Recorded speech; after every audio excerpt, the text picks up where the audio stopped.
Hey, what's up? This is Kevin from Kevin's Barbecue Joints, and this one is killer, and it's a long time comment. It's with Cooper Abercrombie from Bar-A-BBQ in Montgomery, Texas. They're open Thursday through Sunday with breakfast on Saturdays, so they're open at 8 o'clock on Saturdays. I spoke to Cooper about 11 or 12 months ago, and I have this habit of talking to people right before they open, and it's great because it gets their mindset prior to opening, but now that he's in the swing of things and his food looks fantastic, just phenomenal. And if you're just listening to the podcast, jump over to the YouTube side or just check their social media because Bar A is putting out exceptional food.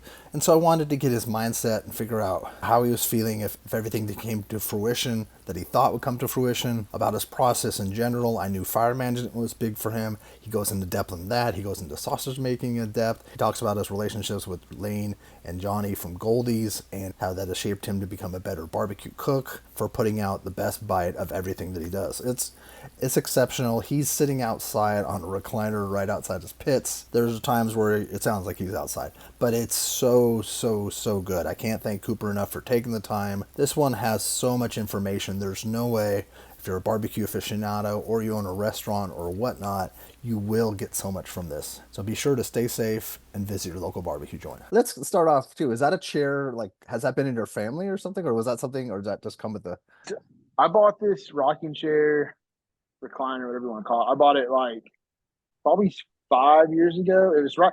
I got it right after we had our first child, Palmer, my little girl, because it was kind of like her nursery kind of chair. We had it in the room with her. We could kind of rock her to sleep or whatever. And it's a great napping chair. Our house now doesn't have the layout for the recliner, so we just do it in the smokehouse since we're always here anyway. Yeah, and it's also like it is. There's something calming about rocking. There's something soothing. It's a weird thing that really does affect your brain. Absolutely. Number one, thank you for taking time. I know this has taken a little bit of back and forth, but I wanted to get your mindset because we had spoken and I looked online. It said 11 months ago. I thought it was like a year and a half ago, but it was 11 months ago, and a lot has changed for you since then. My first question to you is it what you thought it would be? Like back when we spoke, how do you Yeah, I feel? mean, I knew it was going to be like hard work, but yeah, I would say yeah. It's like I just kind of expected this. Like I will say like it takes the body getting used to like. It's one thing when you're popping up 1 day a week, 2 days a week, or whatever, to like have to cook 1 day in a row, 1 day or maybe 2 days in a row. Those are long days. Like you're doing it 5 days in a row, 6 days in a row. It's like, yeah, we're only open 4 days, but the pits are fired up 6 days a week because Mhm. 1 day is just cold smoking sausage and 1 day is cooking for the day, coming up. And then we also have Sunday we cold smoking on. So it's like we're always here Yeah. cooking something. So like it takes the body a while to get used to that kind of schedule. I never saw 2:30 in the morning until I opened up this place, and that's every day now. Yeah, I would say it's definitely kind of what I expected as far as like the work that's put into it, but it does take some getting used to. Feel like, how do you feel in general right now? What's your mindset? Man, I'm honestly, I'm taking it like I'm just taking it day by day. Like it's Smart. just I think it's the only way you can survive this business without just going insane. Because it's kind of like a roller coaster. Like you have your good days, you have your low days, and it's like you're kind of just like praying. Like every day you're praying, like, and I hope people show up today, you Yeah. know. And you never know. And we're fortunate. We've had more good days than bad days. I'm really happy we made it a year. I'm really, really happy and grateful that I can say we've made it a year. We're actually going to do our 1 year celebration on March 2nd Oh, cool. here at the restaurant. We've got Brett Boren coming out to cook with us. We've Nice. got Mike from Syntex bringing some toys out to show off. I've got a couple other guys I'm working on that may be coming out as well from around the state. So it's going to be a good time. That's fun. That's cool. So that's March 2nd, you said? March 2nd. Yeah. All right, cool. Can you describe Bar A to other people? How would you describe it, and what makes Bar A special in your mind?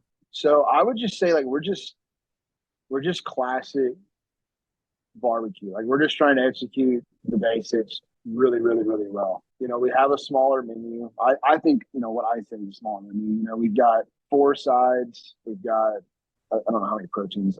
Brisket, ribs, turkey, sausage, chicken. So 5 proteins, and then we rotate a 6 protein as a special on Saturday, whether we do the crispy belly, something like that. We try and have a special most weekends. So 5 proteins, 4 sides, 3 desserts. And we get asked all the time to do like these other sides and stuff. Like, why don't we have mac and cheese all the time or stuff? And it's just, we just don't feel like we have everything at a point where it's exceptional. So we're just always trying to get better at those core things before we really want to dive into other things. That So I makes would sense. just say to describe us, like we're just a classic place, just trying to do it really, really well. How would you describe Montgomery again? Because I know that you had talked about Montgomery, and are you in the downtown area of Montgomery?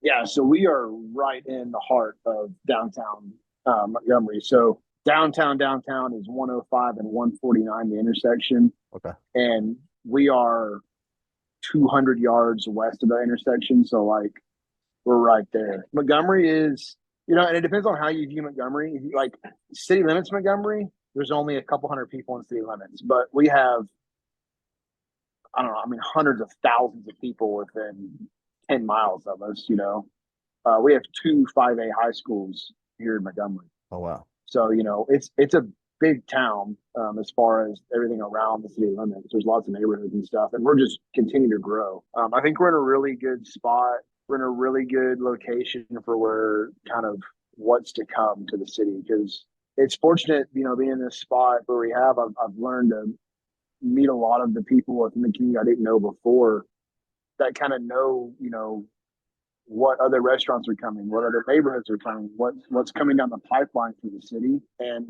everything they're telling me, it sounds like it's just going to get really crazy with the stuff we have. Like we're supposed to be getting a Home Depot here in town, so that's crazy. For Yeah. I was born and raised here. I remember when we got a Brookshire Brothers, which is just a little regional supermarket here, Mhm. and we thought it was like the greatest thing in the world at that time. We had to drive 20, 30 minutes to get groceries before we got that. So seeing that we're gonna have a Home Depot and we have a Starbucks and we have a Chipotle now, it's like, man, this is awesome. You'll be growing with it's in the infancy, so you'll be growing with them. So Yeah, what a that's nice, my yeah, that's hopes. opportunity. And and we have other ventures we want to open up within Montgomery too. So I think we're in a really good spot right now. I know you had talked about Miller Smokehouse, and you had talked about how influential can you talk a little bit more again, like, about that, and how that has translated to what you're doing? Yeah, I mean, we eventually want to have our own standalone coffee shop. I also would like to have a burger spot here in town, kind of like Tejas. There's a lot of things we've talked about, and I would say we've gone as far as talking to developers in the area about some of these concepts too. Oh, wow. So we're starting the conversations now because we want to try and stay ahead of what's coming to Montgomery. Do you have breakfast on the weekend? We have breakfast on Saturday. When we first opened, we had it every day. Okay. We were open, and it just, we're not a big team, and it just got to be kind of too much for everyone. That makes sense. We were already tired, and that just kind of made it even worse. So we realized, like, hey, let's just make this Saturday only thing. We'll make it special. We'll make more on that one day, and it's been a good thing for us. So you open up at 8 on Saturdays? Yeah, we go 8 to 10:30 for breakfast, and then lunch, like every other day, is 10:45 till it's gone. And what does breakfast entail? We've got our kolaches, our biscuits and gravy. What else do we do, Caleb? Tacos, biscuits, breakfast tacos, and then we rotate a sweet side in there too every now and then, like cinnamon roll or something like that. Can you describe a kolache for someone that's never had a kolache? So it's a meat filled, basically pastry, I guess would be the best way to do it. Describe it. It's actually a klobishnek is a meat filled pastry, but around here everyone calls it a kolache.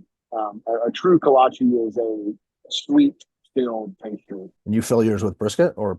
Yeah, we rotate. We'll do brisket. We'll do our sausage. We did a Thanksgiving one where we did like stuffing and stuff like that as well. So you can really fill anything you want. I was going to ask you to describe your team and and talk about Caleb, but he's right next to you. I don't know. We're here playing some Madden. So Oh, hey, what's up, Caleb? Nice cold to meet smoking. you. We're cold smoking sausage today. Cool. So it's just me and him, and we got everything else done. So we're just kind of waiting for sausage to get done. So what is that like working with your brother? It's good. I've told him before, I was kind of a little worried about how he's going to handle, all of this, because not unlike us, he also took a huge pay cut and a big risk to come do this with us. But he seems to enjoy it, and he's grown leaps and bounds, and he's kind of become my right hand man. There's been several events already in the last couple months where I haven't been able to be at the restaurant, but I've trusted him to run service, and I mean, That's I, huge. I have no fear now. If I need to leave and go do something, I know Caleb can handle it. Talking to a lot of other places, that's a really valuable person to have. So, Yeah, talking to the hundreds of people that I've talked to, there's a lot of people who are very scared to leave their restaurant. oh yeah, and I still am too. But No, I but it's know a like, different. hey, It's like I know Caleb can handle this. He's got yeah. it. I don't have to worry about it. Was it Caleb who had Bar-A Ranch, or who was that? Was Yeah. So he had Bar-A show cattle, Show Cattle? and I took that from him. Does he still have it? I don't know. Do you still have it registered? Yeah, he said he does. No, but he doesn't have like you don't have cat. He doesn't raise cattle there, No, no, right? no, no, no. We No, don't no, know. no. We will be again. We're selling our house now. We just purchased 7 acres outside of town that we're gonna put cattle on out there. Oh wow, Um, nice. Congrats. so yeah, thank you. We're excited for that. No, we still have a bunch of ear tags laying around. You just took a drink, if you're watching on the YouTube side, of your orange juice and it's Red Bull and orange juice mix and Sugar-free Red Bull and OJ. Yeah. OJ. And then is it just like topped off with OJ or is it 8 ounce can or 12 ounce can? We take the 8 ounce can. I get a 32 ounce deli cup. I fill it halfway up with ice. I do an 8 ounce can of sugar-free Red Bull, and then the small OJ no pulp from the gas station. well, it's funny too because I was going to say that you're drinking of a 32 ounce Yeah, container, yeah. which is very very chef of you, very We've always restaurant of you. we've always got them sitting around. Yeah. I can't ever find a Yeti cup when I need it, so I just grab one of those. But it's funny how that it's become like because of the bear, it's become like a thing. Like people, and it's like it's in the restaurant world, people have done that forever because it used It to be. makes so much sense. Yeah, I'm like, it's a great idea. Now that you have been doing this, like what motivates, is it motivate you to just strive to be the best version of yourself? Yeah, it's just like I've kind of learned like nothing we do is ever good enough. So like it's just always critiquing, always trying to get better at everything we're doing. We make it a habit. We cut a tray of food every day. We try all the sides every day we're open. We try everything. And that's just kind of a homage to Goldie's. That's I do that every day, and that was something that Lane drilled in my head all the time. Was like always eat your food, because like it'll help you stay on top of stuff. So like nothing can ever get too far off of where it needs to be. But two, like I've learned like salt. Like salt is such an important thing. Like making sure your salt levels are where you want it to be is huge. Can you talk a little bit about Lane too? Because that's something that I remember you talking about Lane, and then I remember I think I forget who I was talking to who had mentioned that they taste everything every day, and that was something unique to Goldie's because I never heard that other restaurants did an entire tray. Yeah, I mean Lane, I annoy the absolute crap out of him all the time. More than But I do. yeah, he just he has an exceptional palate. So like when you have him try things, you get great feedback from him. Because like you ask like a family member like, oh, how's it going? Oh, it's good, it's great. It's Yeah, like, yeah. okay, that's cool, but I'm looking for like how's the salt? Is it balanced and stuff? And that Lane is great at that. But he's also like I tell people all the time, like between him and Johnny, like I truly think like they'll like forget more barbecue than we'll ever like learn. Like it's just like there's so many little like I know I can go to Lane and be like, hey, I'm having this issue or this issue, and he'll be like, oh, try this, and it's always something that you're like, man, that was so incredibly stupid and easy. Why didn't I think of that? But he just spits it out top of his head like it's been there the whole time. And there's a lot of other people like that too, but it's just that's the two that I mean I always in texting or calling Lane about something. And me and Amir have been talking a lot lately out there at Redbird. We Yeah. bounce a lot of ideas off each other. And another one too that I talk to daily is Derek at North Texas Smoke. Great Um, guy. Yeah. phenomenal guy. And between Derek, Amir, Lane, and Johnny, I mean I'm talking to those four guys almost daily, annoying them about something I've thought of or have a question about. I want to talk about fire management and I want to talk about sausage making. But I feel like there's a moment where I felt like looking at your brisket, and this is from afar because it's like people know I haven't Yeah. visited you, but it feels like there was like an aha moment or there was a moment where like things just you really you got dialed in with your brisket. Was there a moment for you, or is it just over time it just got because your Yeah, I brisket looks mean, just phenomenal. um, I'm not scared to say it. I mean, I took the time and invested and had Johnny come down here a couple of years ago. And I mean, from that day forward, I mean, it just completely changed Ah, how we view a successful cook versus unsuccessful cook, like what we're looking for, determine that. And like again, it's just like I said, they'll forget more than we'll ever know. But it's just like, I think like people say like, oh, and there's this, and I'm not picking on Aaron Franklin at all, but there's this like clip in his master class where he talks about like you can cut the tip of the lean off and he could tell you exactly what went wrong or what didn't go wrong in the cook. And I was like, oh, whatever, BS. But there is truth to that. Like you can look at a slice of brisket or take a bite and you can almost tell like, was the fat rendered? Did it, is the bark there? And there's little like physical things you can pick up, but they lead to like he wrapped too early or he didn't get the fire hot enough at the right temp or like maybe there wasn't enough smoke on it. There's just a million little things that you can pick up from a one bite or one picture of that item. Johnny taught me a lot of that stuff. And then going from Johnny to the friendship I now have with Lane, Lane takes that to a whole nother level, but just, Lane is so like kind of quiet and reserved that you have to oh kind of yeah. poke and prod stuff out of him sometimes. Do you feel I don't feel comfortable? like Yeah, like how I do don't you? feel like we have anything figured out, but I feel confident that I can correct day to day. Okay. Like if something's off, I feel confident enough that okay, I know what went wrong. I know how to correct it. Now let's just correct that to the best of my ability, and then reevaluate again tomorrow and And you what we know, need to fix there. but you feel like you could put out an outstanding product. Like you feel confident in that. But obviously, that's that you. All right. We put out a good product. I Good. wouldn't say it's an outstanding Okay. product. Like I think we're striving to get there. We're always striving to get there and get better. But I think we put out a solid product. Yeah. How important is fire management to you? And how has it's it been it's through the cold? everything, and I've thought about this a million times over. I'm here at like 2 a.m. by myself.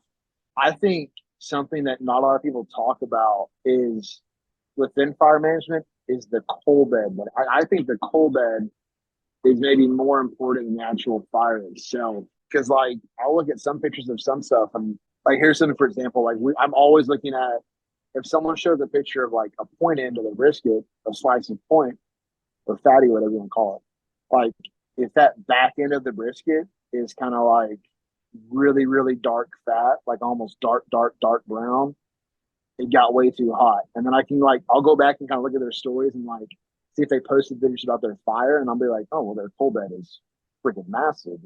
There's just again, it's like there's just so many little things you can like kind of pick up on topics, Weather but too. it Well, is 100%. Yeah, I mean when it's cold outside, you want to keep a little bit bigger of a coal bed, or like maybe you'll like move some of the coals to the door. So like when oh, that okay. cold air kind of hits it, it kind of doesn't hit the fire right away. Maybe it kind of warms it a little bit before it gets to the fire. There's a million little tricks, but yeah, that coal bed I think is just as important as how you build the fire. Because like you can build a bundle fire or a Lincoln log kind of style fire, or like I'm always experimenting with how I'm placing the logs and kind of what it affects throughout the cook. That's interesting. Did you learn that from watching other people, or did you get tips and tricks from Yeah, Johnny I and Lane? mean, dude, I am You seem like like a very lot of inquisitive. people. I'm very obsessed with this. Like it, Brett Boren, he called it an addiction, and I'm telling you, that is the truest statement. One of the truest statements in barbecue is this. This truly is an addiction for a lot of us, and I hate that I'm always on Instagram on social media, but I'm always on somebody's page trying to like what are what is Interstellar doing to that pork belly?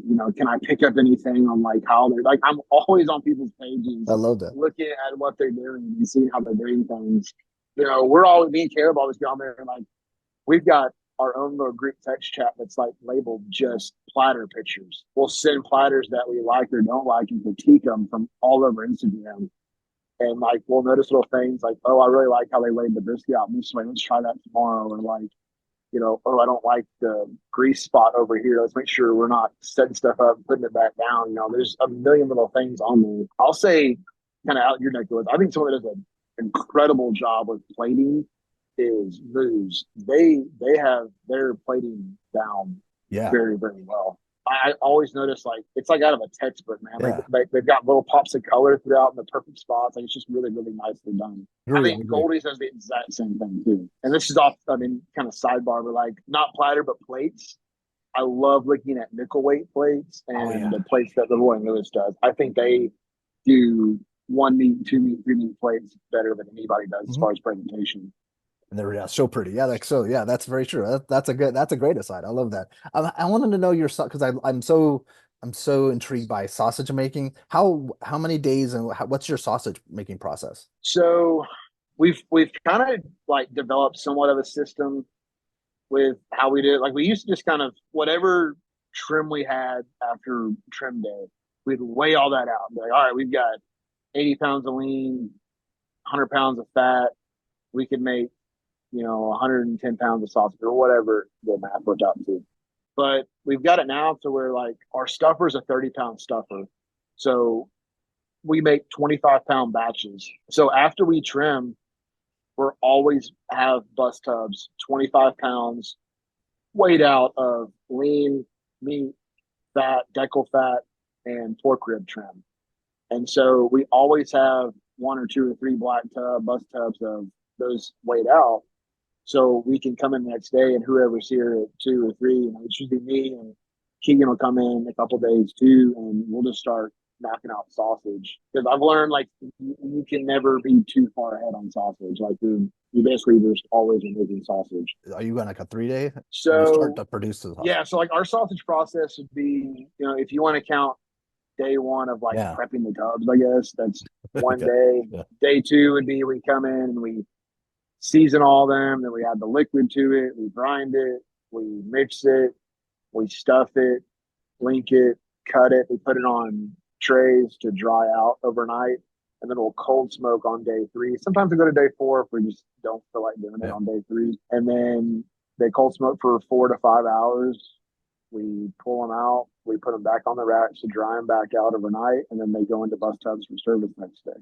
So I guess it's probably a five Wow. day, Almost. 4 day Yeah. process. Yeah. And some days it'll be three. Like if like I don't think you really have to put them on the drying racks after the cold smoke to dry out. It's just kind of if we have the time and we have the space in the cooler, we'll do it. Does that help with the But casing, the snap, or is it or I think integ it in the can. integrity? But at first, if you'd asked me 6 months ago, I'd have said yes. But there's been a lot of times we haven't done that, and I thought the sausage has been better than it was before. Okay. Now, whether that's actually tied to that, I have no idea. I'd say we get lazy. Sometimes we're just tired. We just don't feel like doing the Yeah. extra stuff with some of those things. And I think if you just stuff them properly and your ratios are right, I don't really think you have to do some of the extra steps because they're going to be just as snappy and just as nice once you heat them up on the smoker. What are your core sausages right now? Do you have two core and then We've got two rotating? core, and then Boudin is kind of becoming our third core Oh, item. We've just kind of learned, like, we always have the scrap ends of turkey or scrap ends of whatever. Like, our Boudin is not just brisket. It's whatever we have left after service that day, that's debone smart. it, throw it in there, make it into Boudin, which I think is the true, art of Boudin. It Hmm. was a way to kind of use the ends that no one wanted Yeah. and make it into something that's absolutely incredible. Anytime someone has Boudin on the menu, that's the first. I mean, that's what I'm like. Can't wait to try. I love Boudin. Should We've got actually. a guy here in Montgomery. He was a church with us too, but Oh, he's become a good buddy of ours and a regular. His name on Instagram is Chef Jean Paul, and he's got like like 500,000 followers. I mean, he's got this huge page. He's a writer for Meat Eater. Is it Meat Eater or something like that? He's from deep Louisiana, and he's here all the time. And like, I'm always bugging him to like teach me like classic Cajun Creole cuisine because I've kind of learned like that tends to be like where my mind gravitates towards for whatever reason when I'm hmm. thinking of like a new side dish or like a special I want to do. I always kind of gravitate towards throwing out these Cajun Creole dishes is what I want to do. He's going to come in here in a couple weeks. I'm really excited about it. Teach me like true traditional Oh, that's cool. food. And I'm very excited about that. That is killer. That's fantastic. I would be remiss not to ask you too about when Hoodoo stopped by. How was that? That was awesome. I was starstruck when Cody asked me to even if he could come down here. I was like, Yeah, it's a big deal. yeah, yeah, Cody, fucking, are you kidding me? Yeah, uh, that's because again, they're just one of those guys that I didn't think they knew who I was or anything, and to have him reach out and and he said it was like after me and him talked at Fetus's pop up the year before, Oh wow. but I didn't think he remembered, talking to some fat hairy dude at Fetus for 20 minutes a year ago. But it was awesome, dude. I mean, and that's been something we've been doing that Christy Belly on Saturdays, and people around here love it. And it's thanks to those guys for teaching us how to do it and do it properly. And we're still working on how to get that thing dialed in because that may be if you take that belly, chop it up real fine, throw in like a sweet tangy mustard sauce and put it on a Martin's bun, Oh, that may be one of the best bites in barbecue. oh. It's truly really, really good. And it's so simple too. It's just salt. Mm. Salt, smoke, and heat, and you make this incredible product. And so on Saturdays you have that? Yes. It wasn't every Saturday thing because we were only doing beef ribs on Saturday, but they just got so freaking sky high. We kind of cut beef ribs out for a couple of weeks. And do you serve it like But that, or do you serve it just on the tray and the people can make their own sandwich, or we do you? serve it just like Voodoo does, where it's just the chopped up cubes. We have talked about just doing a special one day where we just do like a chopped belly special sandwich or whatever. Yeah, that sounds fun. That would that would Yeah, really we good. might that might be a troubadour thing if we do that.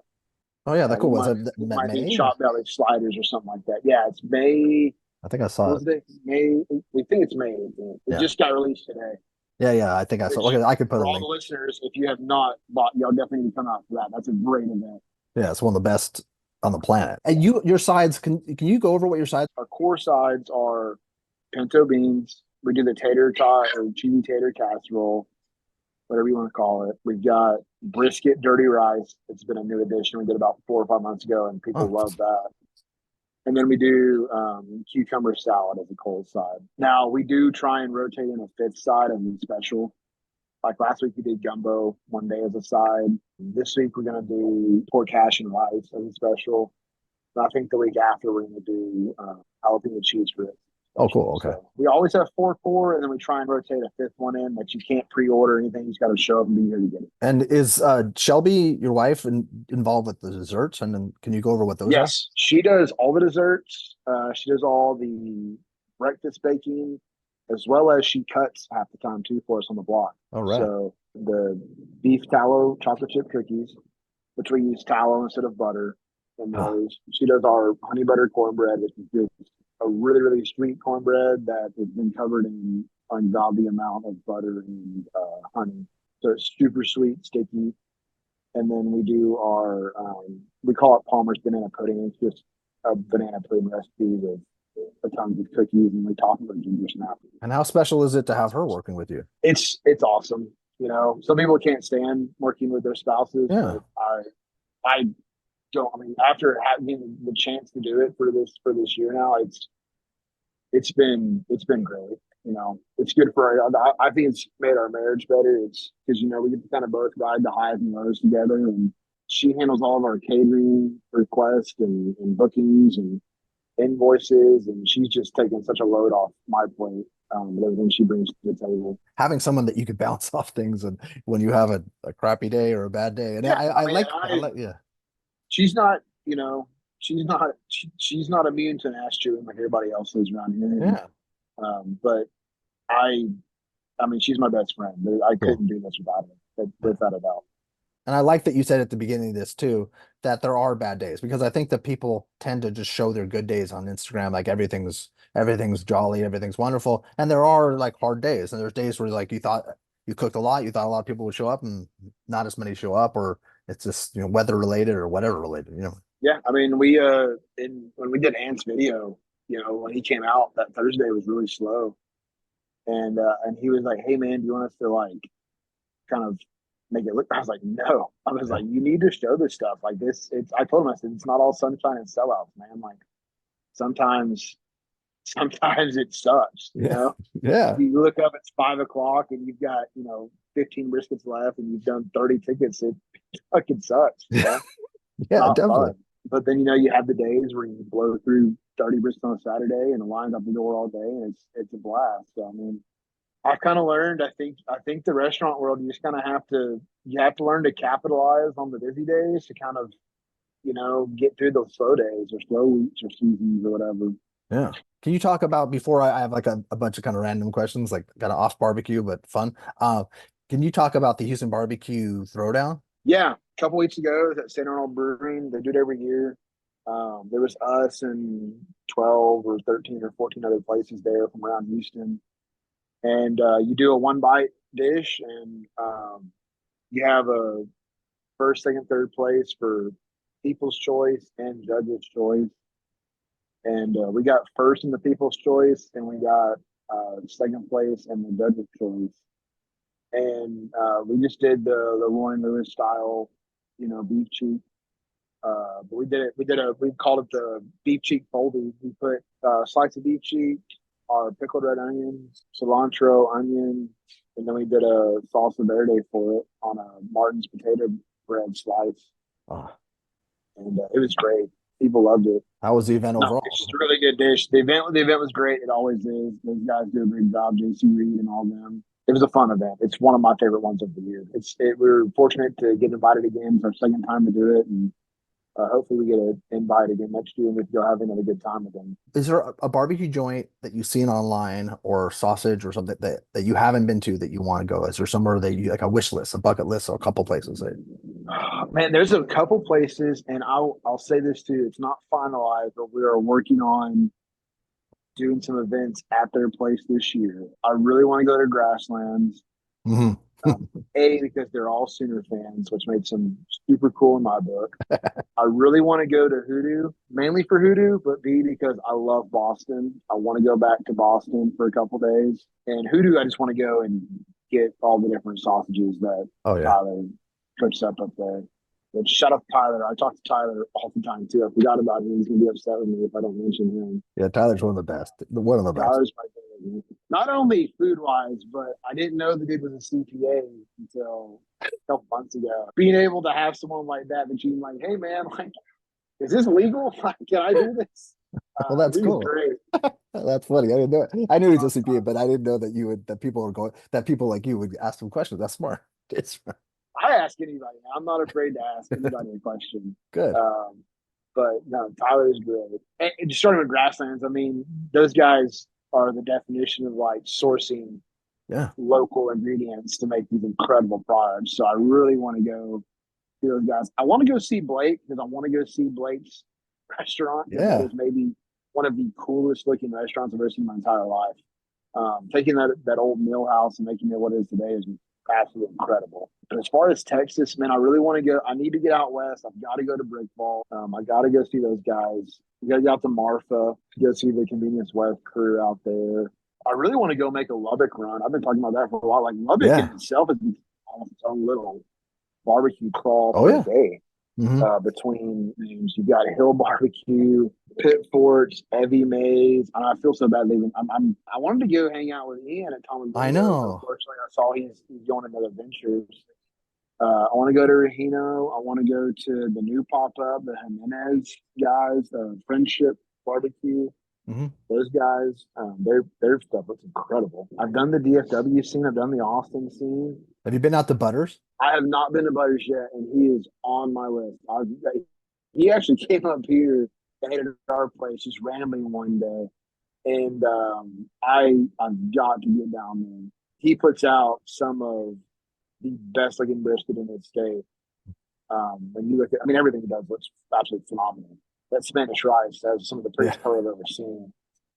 It's a great looking side dish. I want to go see him. One of our favorite places, we went down a little crawl this past summer, man. Reese Bros was great. Those dudes are killing it out Oh yeah. there. Reese is just yeah, they look Um, and it's so unique too. They you have know, a unique spin. they're just cool dudes, man. Like Yeah. they're cool brothers, and like I really like them too. It's kind of like it's me and Caleb here a lot, so it's just we're brothers too. So like two other brothers. I mean, Burnt Bean was great.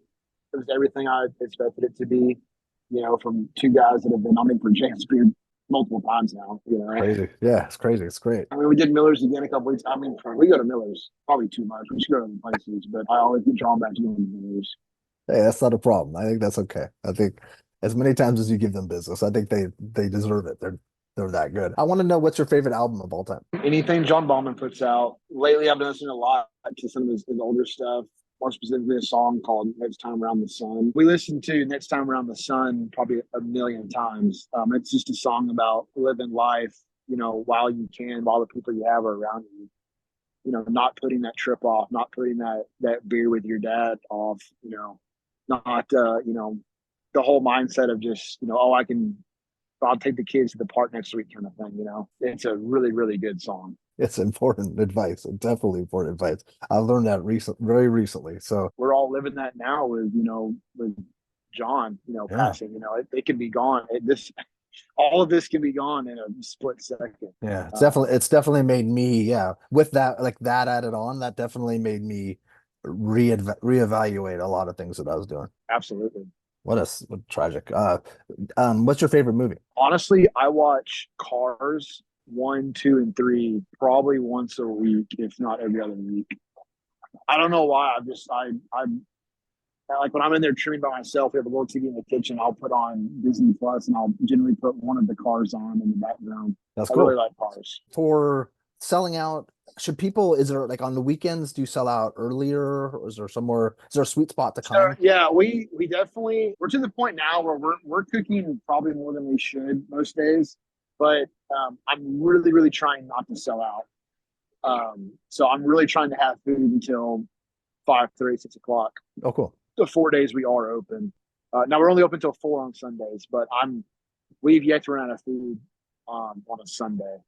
So I would tell people like typically we're pretty good about having brisket until at least 4 or 5 o'clock, unless we just get Okay. you know a bunch of big groups coming in that we kind of weren't expecting. It's outside of the norm, but we're doing a pretty good job of not selling out. And do you have seating indoor and outdoor?